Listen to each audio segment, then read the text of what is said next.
Leo tuangalie ni kitu gani ambacho unaweza kufanya kama madai yako ya bima au claim zako zimekataliwa na kampuni ya bima.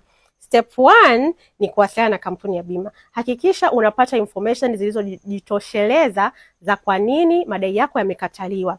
Na ingekuwa nzuri zaidi kama utapata in writing, so kuandikia email au report ya kwa nini madai yako yamekataliwa. Step ya pili, rudi kwenye mkataba wako.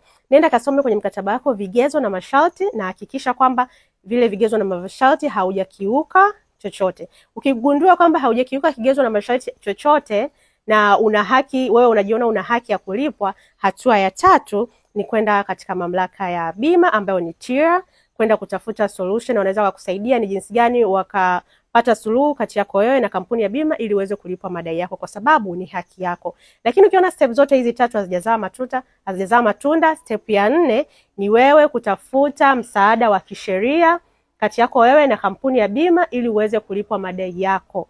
Kumbuka, madai yako ni haki yako halisi.